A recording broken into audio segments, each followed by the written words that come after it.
Ikaze nanone hano kuri Kadu Studio nongeye kubasuhuza mbifuriza ibihe byiza mwebwe mwese mukurikiriye YouTube channel. Uyu munsi nongeye kugaruka ngira ngo tuganire ku kintu cyitwa nanone amadini, ariko mu by'ukuri none ntago turi buze kuganira ku madini tugira iryo twibasira cyangwa se tugira iryo dutindaho cyane, ahubwo nagira ngo tuganire ku bumwe mu bantu ariko bushingiye ku madini. Ku giti cyanjye ngihemba mbona amadini aho kugira ngo aze guhuza abantu ahubwo yaraje kugira gute kubatandukanya. Kubera iki? Tuzi neza ko tugira amadini atandukanye, ntari buze kwirirwa ndondora namwe muyabamo muri izi. Noneho ikintu gitangaje kuri aya madini, buri dini rigira amabwiriza n'amategeko arigenga. Ibi ntago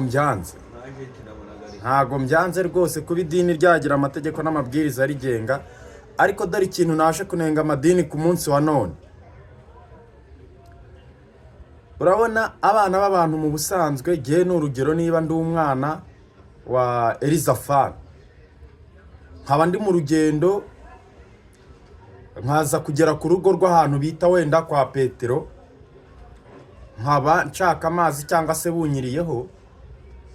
Mu muco w'abanyarwanda cyangwa se w'abantu muri rusange, aho kugira ngo njye kurara mu ishyamba mba nshobora kujya kwa Petero, nubwo nkomoka iwacu kwa Elizafani, nkasaba hodi kwa Petero bakampa karibu, bakancumbikira, bakanangaburira.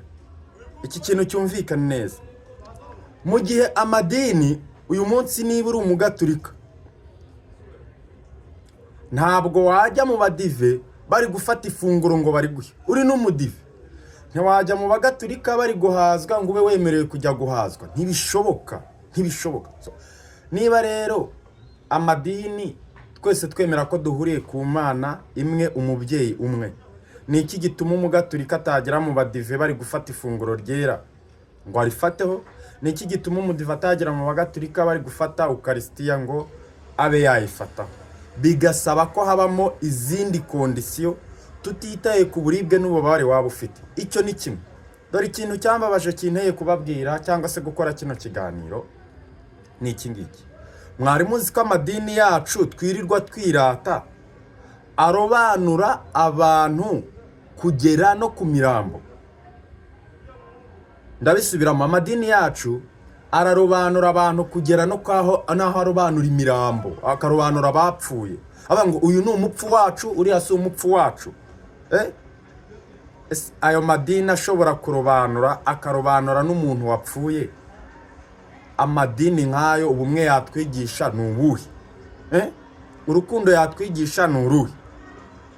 Nje nibaza ko niba uko nshonje ntari iwacu nkaba nakwitabaza umubyeyi uri hafi aho ngaho muri urwo risisira, akaba yampembura nk'umubyeyi wemera ko ari umubyeyi, akampembura nk'uko ahembura umwana we, numva n'aya madini ariko yakabaye ameze. Ndabaha urugero. Utuye mu mudugudu uri mu rusengero rw'abagatulika, yego, umudive utuye muri uwo mudugudu uri mu rusengero rw'abagatulika reka yitaba Imana. Ndakubwiza ukuri, niba muri uwo mudugudu nta rusengero rw'abadive rurimo, urusengero rw'abadive rukaba ruboneka mu wundi murenge, ntabwo abagatulika bazigera bahamisa uwo mudive. Ni mpaka muzamuheke, mutware umurambo mugeze mu wundi murenge hari urusengero rw'abadive kugira ngo bagere gute bamusengere banamusezeraho bwanyu.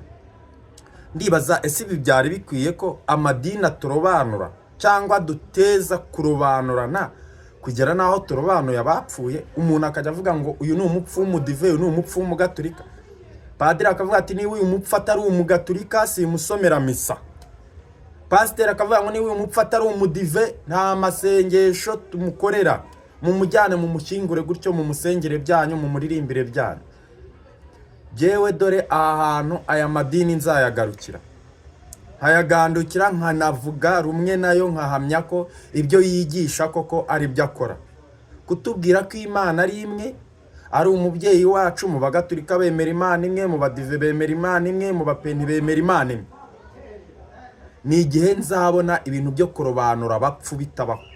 Ni igihe nzabona umwana w'umudive ajya gushyingirwa hafi n'urusengero rw'abagatulika, padiri akambara ikanzu yarangiza kuvuga ati mwana duhuje data Imana ngwino ngushyingire, kereka wowe we nyir'ubwite ubyanze.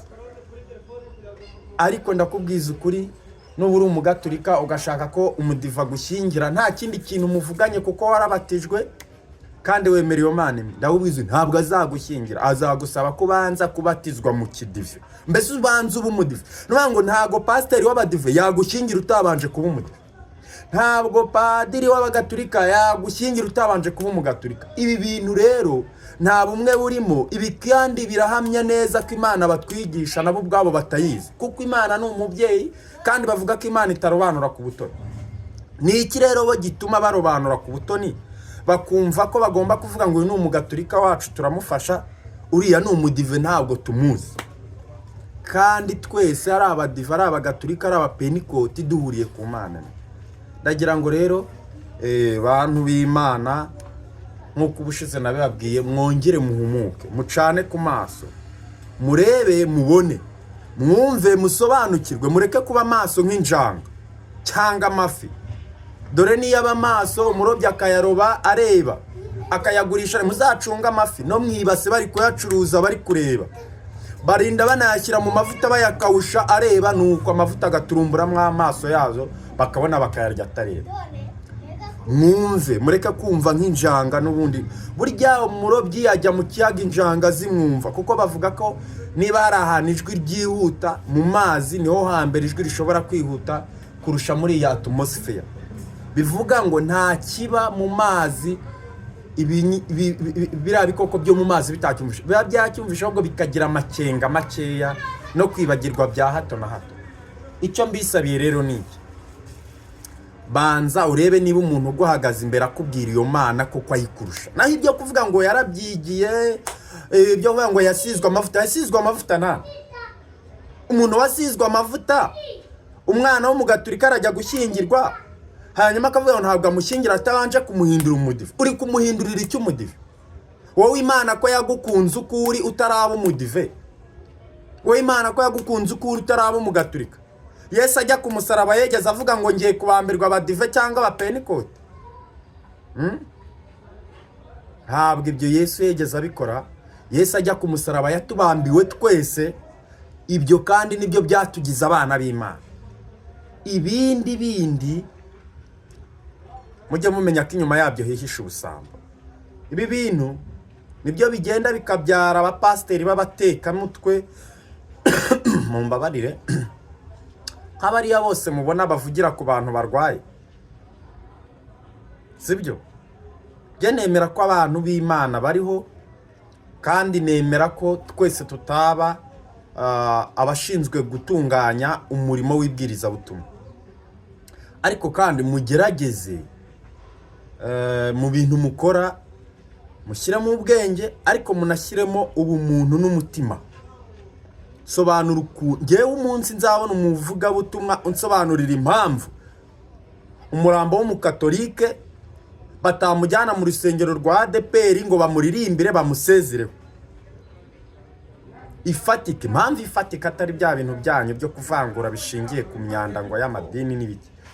Jewe nzemeranya nawe, ariko kugeza uyu munsi wa none nkoze iki kiganiro, rwose mwa madini mwe, kimwe mu bintu ndi kubabwira mwese n'abarobanuye, nuko aho kutwigisha kuba umwe, mwebwe muratwigisha gutandukana.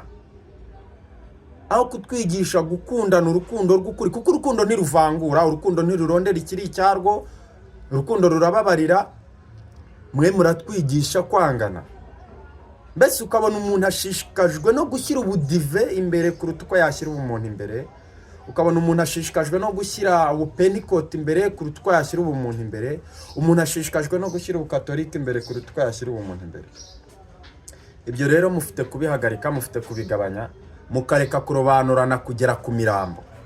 Nta soni wowe urarobanura umurambo ukavuga ngo umurambo ni umukatolika ntago tuwusengera mu badive, hanyuma ukarobanura umurambo wita umusilamu ngo ntago muwusengera mu gipanikote.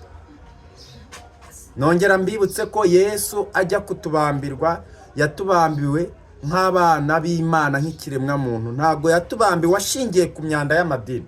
Nongere mbisubiremo, igihe cyose cyubakiye ku idini jya umenya ko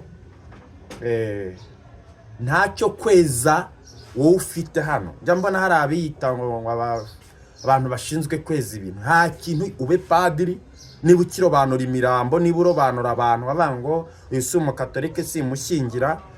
Mbese niba hari icyo ushobora gukorera umuntu ushingiye ku idini, menya neza ko uri umupagani rwimbi uri hanyuma y'abandi. Jya uzirikana ko amaraso ya Kristo uri mu bo yarokoye kandi kukurokora kwayo ntiyegeze ashingira ku idini ryawe, irya so cyangwa irya nyoko. Imana ibaha umugisha. Dukomeze tubane hano kuri Kado Studio. Mbasaba uramutse ufite igitekerezo cyangwa icyifuzo cyangwa inyunganizi, please ahangaha unyuze muri comment urabyandika. Niba ufite cyangwa ikivuguruza icyo navuze hano, nongere mbabwire ngo ubutumwa ndi gutanga hano ndikwaga ngo amadini aho kugira ngo atwigishe ukuri ari kutwigisha ibinyoma, aho kugira ngo atwigishe gukundana ari kutwigisha urwango, aho kugira ngo atwigishe ubumwe ari kutwigisha gutandukana.